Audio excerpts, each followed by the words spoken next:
नमस्कार। बहुत सारे लोगों ने मेरे वीडियोस पे कमेंट करके पूछा गोल्ड के बारे में।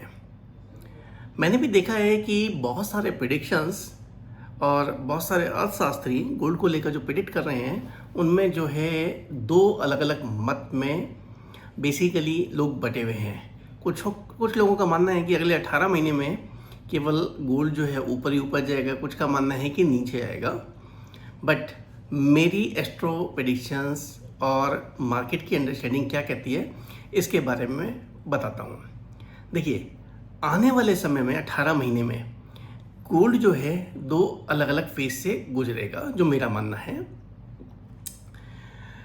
बुल मार्केट में एक ऐसा दौर हमेशा आता है कि जब निवेशक जो है हमेशा दो हिस्सों में बट जाते हैं। एक वक्त का मानना होता है कि सोना लगातार ऊपर जाएगा और दूसरे का मानना होता है कि बड़ी गिरावट आने वाली है।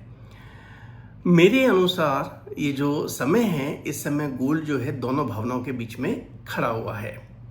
मेरा जो ये विश्वास और जो विश्वास है, ये किसी अनुमान या केवल उम्मीद पर आधारित नहीं है, बल्कि वैश्विक जो हमारी अर्थव्यवस्था है, जो हमारी मौलिक नीतियां हैं और निवेशकों का जो व्यवहार है, उसके अनुरूप में ये मैं आपको बताना चाहता हूँ। सबसे पहली बात कि कोई भी बुल मार्केट जो है सीधी रेखा में कभी नहीं चलता।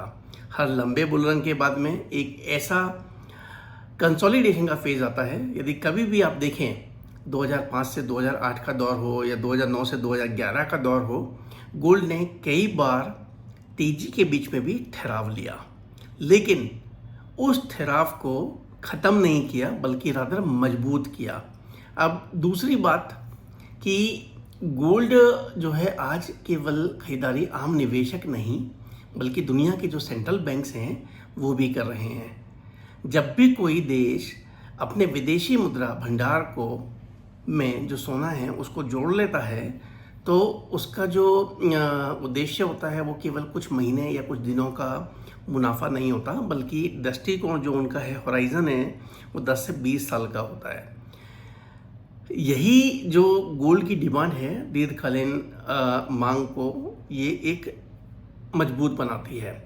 और तीसरी बात, आज की जो वैश्विक अर्थव्यवस्था है, ये बहुत सारी चुनौतियों से घिरी हुई है, जैसे कि बढ़ता हुआ सरकारी कर्ज, आपके भू राजनीतिक तनाव, अस्थिरता और बदला हुआ ब्याज की दरें। जब भी दुनिया के अंदर अनिश्चितता बढ़ती है, निवेशकों का जो भरोसा है वो अपनी सेफ हेवन एसेट, जिसमें गोल्ड को एक महत्वपूर्ण विकल्प माना गया है, उसकी ओर बढ़ता ही बढ़ता है।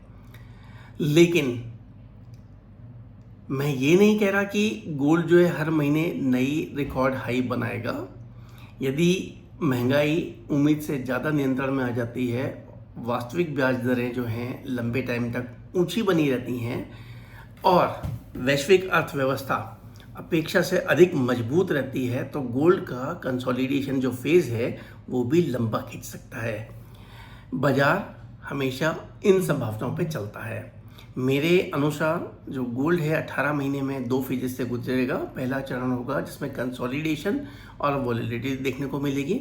इस दौरान बहुत सारे लोग मुनाफा वसूली करेंगे, कीमतों में उतार चढ़ाव रहेगा, बाजार को नई दिशा मिलेगी। और दूसरा चरण होगा जब वैश्विक परिस्थितियां अनुकूल बनेंगी, ब्याज दरों में नरमी, आपके सेंट्रल बैंकों द्वारा जो है सोने की खरीद और भू राजनीतिक अनिश्चितता का जब बनेगा, तो ऐसे माहौल में गोल्ड एक नई तेजी की शुरुआत कर सकता है। याद रखना है, बुल मार्केट केवल तभी समाप्त नहीं होता है कि कीमतें कुछ समय के लिए रुक जाती हैं। बुल मार्केट तब समाप्त होता है जब उस परिसंपत्ति को रखने का मूल कारण ख़त्म हो जाता है। और मेरी जो दृष्टि है उसमें भी आज गोल्ड को रखने के सारे कारण मौजूद हैं। तो इसलिए लॉन्ग टर्म पर्सपेक्टिव से यदि आप देखें तो गोल्ड आपको कुछ टाइम के बाद एक नई ऊंचाई पर जाता दिखाई